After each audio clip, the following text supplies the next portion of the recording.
memenuhi undangan kami. Dan terima kasih juga kepada Pak Adi Dermawan sebagai fasilitator sekaligus narasumber dalam pelatihan hari ini. Dan terima kasih juga kepada segenap panitia yang telah menyiapkan berbagai macam agenda sehingga pelaksananya pelatihan ini. Dan begitu juga mungkin kepada rekan-rekan dari para undangan yang belum hadir, ya mungkin sebentar lagi hadir, mudah-mudahan mereka tidak ada halangan jalan sehingga dapat memenuhi undangan ini. Adapun undangan hari ini adalah dari ketua komite yang ada di beberapa kecamatan.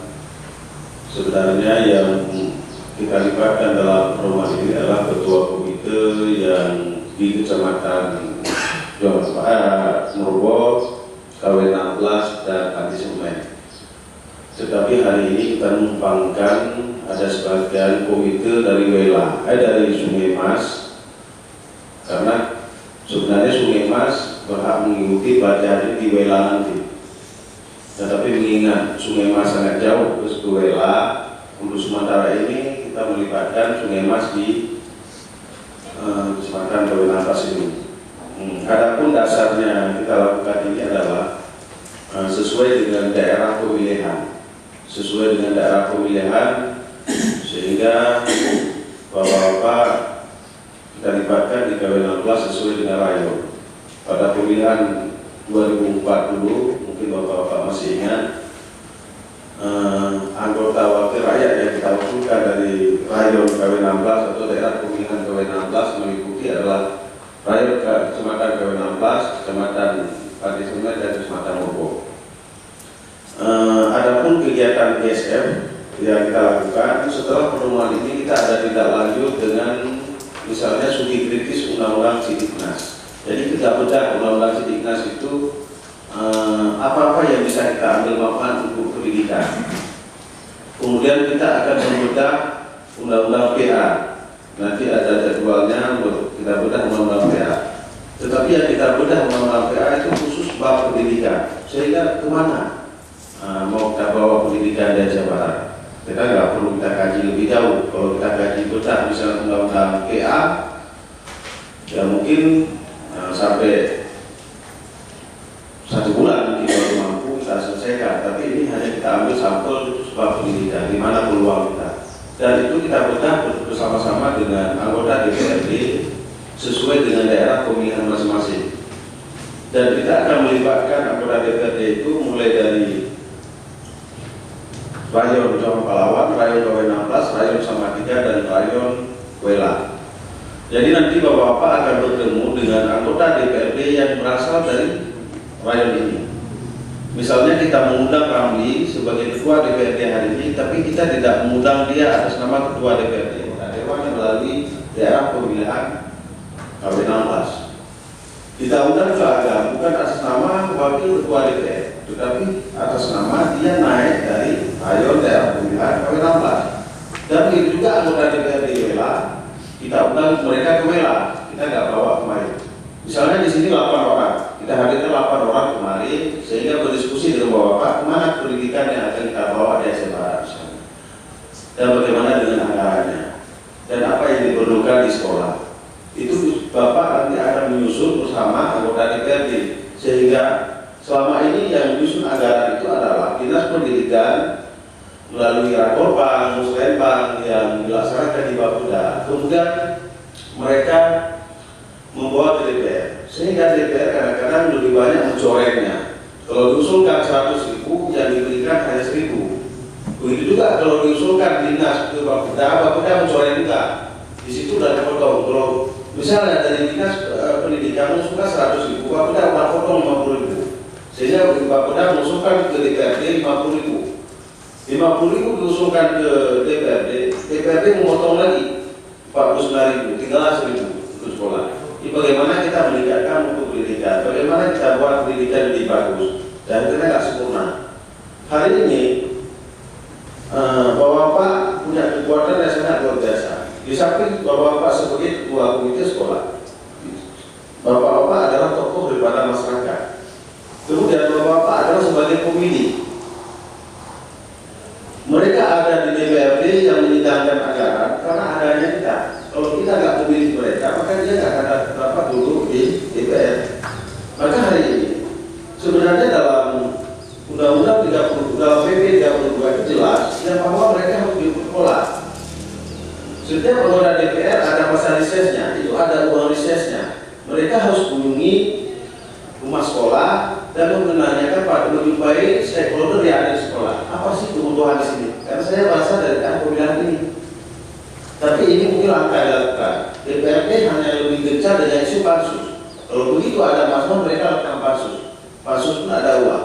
Sebenarnya ada juga uang reses mencapai 3 miliar. Seharusnya itu dimanfaatkan untuk desa untuk menjumpai pemilihnya. Tapi nggak tahu. Mudah-mudahan anggota DPRD dari tahun 16 sering menjumpai bapak-bapak. Itu harapan saya. Kemudian dalam hal ini, begitu juga dengan Sungai Mas nanti. Pada saat akhir kita nanti, kita akan mengadakan pemilihan untuk bapak-bapak mengirim putusan. Ada 10 orang yang mengikuti Undang-Undang Sidiknas. Ada 10 orang yang mengikuti studi kritis Undang-Undang PA. Ada 10 orang yang mengikuti pertemuan tingkat kabupaten. Sehingga bapak-bapak nanti akan terwakili untuk mengikuti acara-acara berikutnya. Kecuali yang dari Sungai Mas, nanti menunjuk wakilnya dan akan dibawa untuk pertemuan berikutnya tidak lagi di KW 16, tapi langsung kita bawa ke Wela. Nanti marah Pak Cuaca, marah Pak Ramli. Apa yang orang Sungai Mas ini? Orang Sungai Mas nggak pernah pilih saya. Yang pilih saya adalah Kecamatan Kecamatan Bogor dan Kecamatan KW 16. Maka Sungai Mas hanya untuk pelatihan ini yang kita lakukan di sini untuk ke depan langsung ke Wela, walaupun jauh bilang apa? Karena itu memang peraturan dulu. Daerah pemilihan Wela itu mencakup Kecamatan Sungai Mas, Wela Barat, Wela itu, Wela Timur. Jadi bapak punya wakil di sana. Kalau ada Sungai Mas, bapak punya wakil di sana, yaitu seperti Pak Ilyas, seperti Pak Miswar, seperti Pak Faisal dan beberapa kota lainnya. Jadi ketika kita ngomong, kami mewakili masyarakat Sungai Mas dari komite sekolah Sungai Mas yang berada pendidikan Sungai Mas, yang memperhatikan pendidikan Sungai Mas, kami mengusulkan ini. Ya, Anda yang kami pilihkan dulu, tolong jangan dicoret pula, jangan disapu pula. Jadi jangan kita usulkan satu pun semen pun nggak dikasih.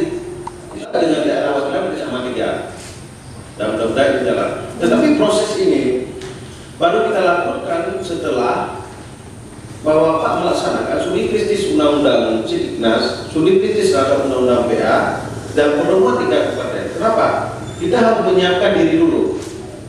Saya menganggap bapak-bapak ini adalah kalau kita berhadapan dengan DPRD yang 30 orang itu, mereka cukup lihai, cukup pandai, ada pansus, dan mereka banyak uang lagi, sehingga mereka cukup pandai berbicara, walaupun kadang-kadang berkurang. Bagi kita untuk melawan mereka, untuk mengusulkan pada mereka, kita harus punya kekuatan juga. Ketika kita meminta anggaran kepada mereka, kita ada pedoman. Maka kita membagikan Undang-Undang Sidiknas kepada Bapak. Ini pedoman kita. Kita lahir karena ini. Ya kalau nggak benar ini, Anda pun nggak benar juga. Karena DPR itu lahir karena ada undang-undang. Sama dengan misalnya, kenapa polisi itu hebat? Kenapa tentara itu hebat? Karena mereka lahir di bawah undang-undang. Ya kenapa komite nggak hebat? Sebenarnya komite lahir di bawah undang-undang juga. Tapi kalau kita pelajari, kita menjadi kuat juga. Sama dengan undang-undang kita lahir. Tinggal kita berbuat, kita hayati. Oh, ini fungsi saya. Fungsi polisi, masalah nanti masalah saya. Misalnya fungsi TNI, ya masalah bisa ada gangguan luar negeri, ada gangguan yang tidak sanggup ditangani oleh polisi, ditangani oleh TNI. Sedangkan mereka itu sama dengan kita, penaung di bawah undang-undang. Hari ini bapak-bapak penaung juga di bawah undang-undang. Adanya komite itu adalah lahir daripada Undang-Undang Nomor 20, Undang-Undang Sidiknas, sehingga adanya bapak komite. Kalau dulu namanya BP3, kalau dulu namanya misalnya Persatuan Orang Tua Murid. Hanya kebalikan nama, apa sama? Kita punya kekuatan. Bapak-bapak hari ini sudah punya undang-undang di tangan. Tetapi yang kita lakukan kekuatan ini sesuai dengan jalur. Berarti kita pendidikan punya hak ini, berarti punya hak anggaran ini, kita tahu. Jadi kalau kita berbicara dengan dewan, kenapa ada usulkan ini? Ya berdasarkan ini Pak, ada undang-undang ini, ada ini, ada pasalnya, ada yang nah, sehingga yang kita lakukan bukan secara anarkis, tapi kita lakukan secara proporsional. Dan saya yakin bahwa Pak lebih mampu memahami undang-undang daripada DPR. Sebab DPR karena saking sibuknya, DPR itu saking banyak undang-undang yang harus dihafal mereka, saking banyak kanun yang harus dibuat mereka, sehingga mereka jadi lupa. Tapi Bapak hari ini hanya mengingat undang-undang PA khusus bab pendidikan itu dibaca lebih mendalam, undang-undang Sidiknas mengenai Kepmen 044 tentang mobilitas sekolah dan masalah anggaran. Kan nggak banyak yang perlu kita hafal. Kalau DPR itu harus banyak apa? Ada kanun ini, kanun itu, kanun riset, kanun pansus, kanun pengawasan, kanun monitoring, dan berbagai macam mereka harus ada kanun. Dan kalau ini kita kuasai, kita merupakan satu kekuatan yang sangat luar biasa yang bisa kita lakukan untuk perubahan pendidikan. Sebab pendidikan itu akan berubah di Aceh Barat dan di daerah manapun kalau peran dari para bapak tidak diikut sertakan dalam dunia pendidikan. Contoh, saya tidak mengatakan ini ada terjadi di KW 16. Sebab di Johan Palawan banyak guru-guru itu mengeluh yang bahwasanya Pak, saya mengajar ini sudah bertugas di SD ini semenjak tahun 90. Sekarang sudah 17 tahun. Saya nggak tahu lagi anak-anak yang saya hasilkan berapa. Saya pun mendekat pensiun.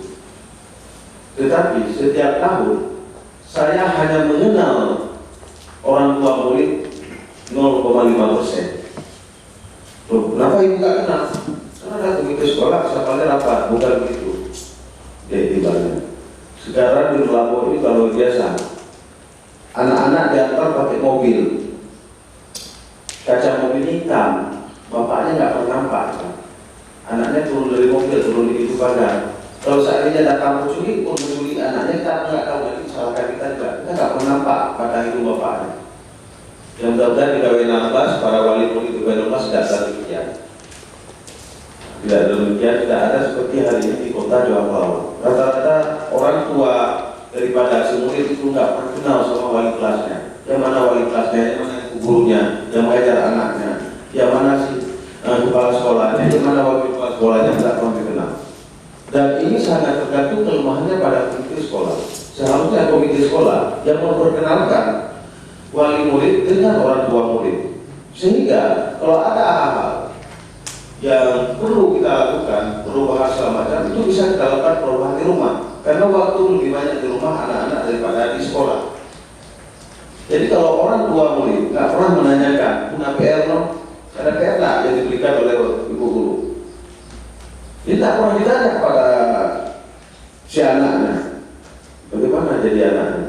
Seharusnya peran serta masyarakat, peran serta orang tua harus gitu juga. Kemudian kebanyakan guru itu, saya minta maaf, ini ada beberapa orang dari komite yang ikut juga menjadi guru, itu lebih banyak rapat di kantor. Padahal nggak ada rapat di kantor. Saputo yang warung kopi di samping kantor dinas pendidikan, tidak pernah berhenti, tidak pernah putus orang. Sempat saya wawancara dengan pemilik warung mie itu.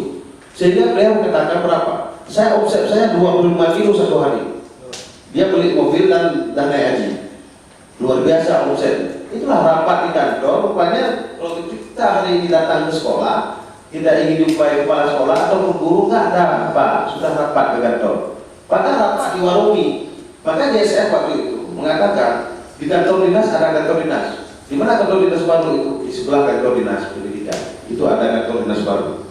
Kita mengati koran, kita ngomong di radio supaya Pak Agami Umar itu malu dia menegur anak-anak buahnya yang kalau sekedar minum kopi setengah jam, selesai minum kopi, oke, kerja. Tetapi ini sempat double kopi. Oh, enggak ada dok. Oh, ini bilang, tadi balik pindah kelasnya. Nama pindah itu. Di Rodo sampai 10 kelas minum kopi, nggak pindah di warung. Pagi kita lihat dia, siang kita lihat dia, sore kita lihat dia. Kapan dia kerja? Kapan dia ngajar di sekolah? Biasa ini sangat sering dilakukan oleh kepala sekolah dan wakil kepala sekolah. Dan apa? Mudah alasan di rumah sekolah nggak payah mengajar. Jadi nggak payah mengajar dia, ibu aja guru. Kami ada panggilan apa guru yang berani tanya. Mana soal mendengar rapatnya? Tidak ada keputusan orang pun. Yang komite sekolah nggak peduli, apa urusan lagi ya? Soal ahli mereka. Siapa yang rapat di kantor? Mana nggak ada rapat di kantor? Nggak ada sama sekali. Kalau di jajaran depan itu kita sudah ngomong sama Pak John, khusus untuk kepala sekolah. Depan memberikan tugas jam 2 ke atas. Kalau kepala sekolah datang pagi menghadap, nggak diterima. Ya mudah-mudahan ini menjadi besok perhatian untuk dinas pendidikan. Kalau ada kepala sekolah mau jumpa dengan kepala dinas, mau urusan kantor dinas pagi, jangan diterima. Saya sudah mengatakan beberapa kali bahwa Pak Dami, saya enggak Pak Dami belum berubah sikapnya, mudah-mudahan sebentar lagi berubah. Ya mungkin doa Bapak sendiri yang akan berubah sikap Pak Dami. Kalau kepala sekolah hadir di kantor dinas di atas jam 2. Kenapa? Enggak ada orang di sekolah. Karena bukan apa? Ada satu kali undangan yang dikirim oleh dinas ke sekolah, misalnya untuk pertemuan, sehingga tiap hari ada pertemuan di kantor dinas. Ada nggak ada rapat kantor dinas? Saya punya personil, saya tugaskan khusus untuk mengintip. Ada nggak rapat? Nggak ada rapat. Tapi kalau kita datang sekolah, mana Pak sekolah? Oh sudah berlaku rapat hari ini. Jadi ini sebenarnya ini wewenang ini ada di tangan Bapak. Maka saya mohon pada Bapak untuk mengkaji, mempelajari secara mendetail undang-undang itu saya sudah memberikan undang-undang kepada Bapak, itu resmi undang-undang resmi yang dikeluarkan oleh negara, itu merupakan kekuatan dan payung hukum daripada Bapak. Kalau kepala sekolah sering rapat di kantor, usulkan dipecatkan. Jadi itu kita usulkan untuk dipecat aja kepala sekolahnya atau dipindahkan ke arah lain. Begitu tidak gurunya. Bapak-bapak punya hak, punya kekuatan, punya dasar hukum. Jadi hari ini bapak-bapak adalah, kenapa saya dapat penghormatan saya tadi, saya mengatakan bahwa bapak sebagai anggota DPR. Tapi bukan itu, bukan saya ulok. Tapi memang benar, bapak-bapak itu adalah anggota DPR daripada sekolah. Kalau eksekutif ada anggota DPR yang dipimpin oleh Rapi yang berasal dari Lokapa. Kalau bapak di sekolah bapak adalah DPR di sekolah itu. Bapak punya hak kontrol yang sangat kuat, punya hak melakukan pengawasan yang sangat kuat di sekolah. Bapak dibantu oleh payung hukum yang sangat jelas. Sehingga ini yang perlu kita lakukan. Dan harapan saya kepada bapak dan untuk terus melakukan ini dan pendidikan kita dan sampai ketinggalan terus untuk diketahui.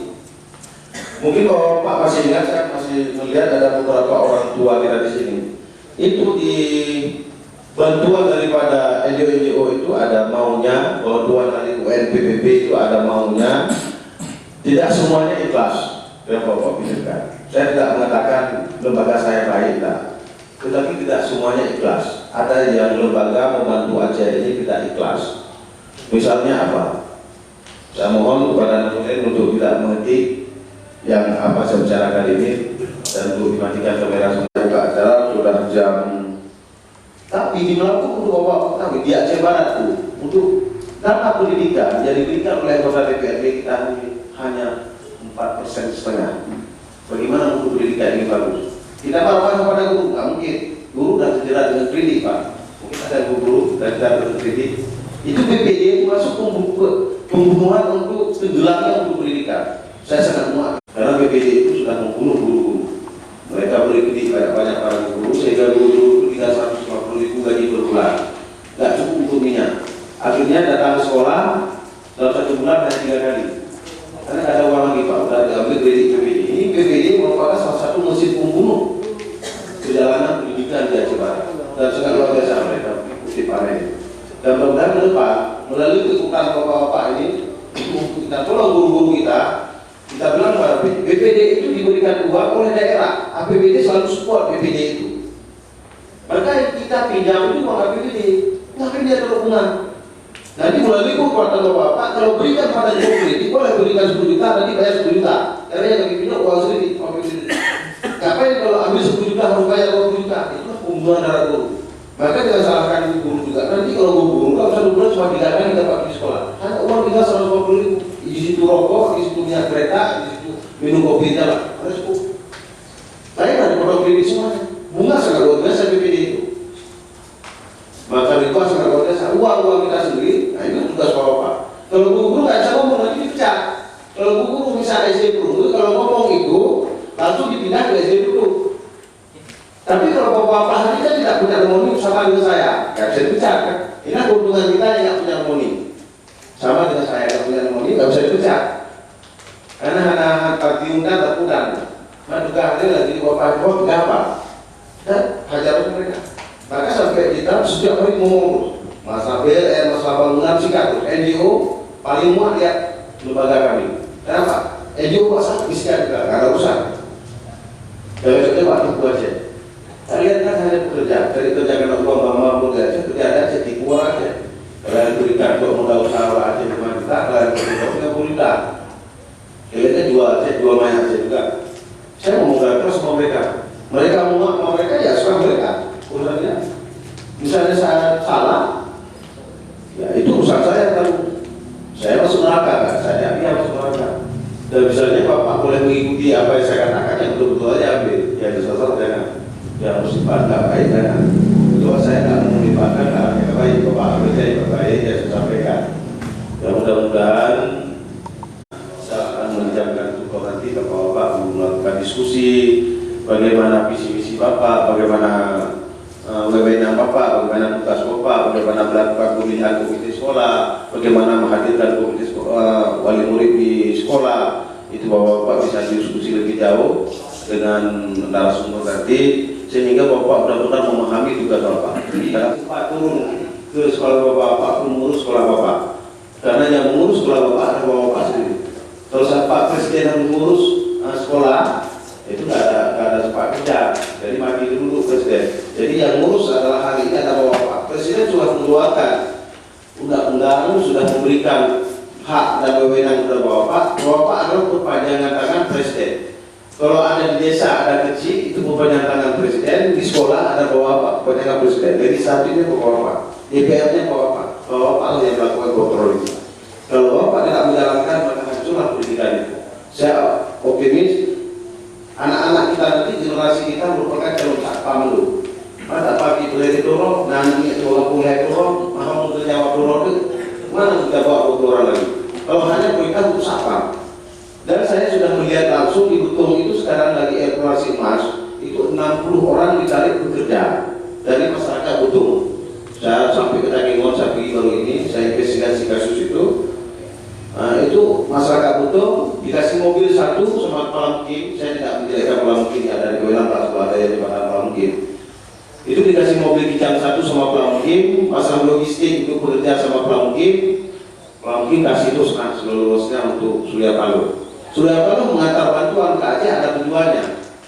Setelah bantuan diantar, dia akan mengadakan PLTU, akan mengambil batu bara, akan mengambil emas di Betung. Itulah tujuan dibalik bantuan. Maka saya sedang ngecek, ada yang murni, ada yang tidak murni. Termasuk ada beberapa tulisan saya di Koran Samo, itu juga saya sebut mereka, juga mereka marah. Surya Paloh marah sama saya, Bapak tulis saya sendiri. Nah, yang jelas masyarakat Betung 60 orang yang akan minta pipa. Ada pipa sebesar paha inilah tugasnya kan. Ngekor sana ngekor sini. Itulah tugas 60 orang masyarakat Betung. Gajinya 50.000 satu hari. Yang jaga keamanan orang dia dikasih hati satu, dikasih Honda YT satu, hebat kali dia. Jadi 1 juta sudah untuk 50.000 satu hari. Sudah hebat kali. Sampai saya datang situ getak juga saya sendiri. Hebat sekali orangnya. Getak lagi saya. Pada gaji 1 juta setengah. Kalian tahu itu. Kalau hari ini gaji 10 kilo emas di Betung itu, coba kali 10 kilo emas dengan gaji kalian. Mana lebih untung? Untung kalian apa untung Surya Paloh itu?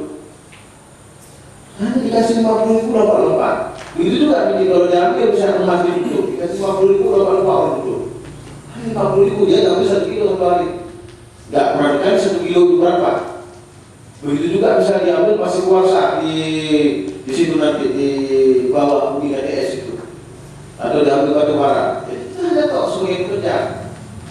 Karena harapan saya bahwa bapak-bapak untuk bersikap diri, untuk bangun diri hari ini, untuk mengurus, menuntut. Itu dalam undang-undang jelas 20% anggaran pendidikan harus diberikan. Hari ini nanti kita tanya pada daerah ada memberikan 20% untuk pendidikan. Sehingga kalau anak-anak kita nanti, saya optimis kalau 20% dialokasikan dana itu, anak-anak kita bukan pulang jam 2, tapi pulang jam 4. Guru bisa makan di sekolah. ada uang itu 20% bisa makan. Kalau dari dengan orang mereka kalah orang mereka. Cuma karena ini anak kita jam 8 datang sekolah, jam 9 sudah pulang. Orang kan gawak gunung hitam, jangan bawa gunung hitam. Lebih banyak orang gunung hitam saja yang ada sekolah daripada kita. Kenapa? Jam 8 pagi, jam 9 pulang. Ya mungkin acara saya ini sampai di sini saya udah minta waktu pagi, saya mohon maaf. Pelajaran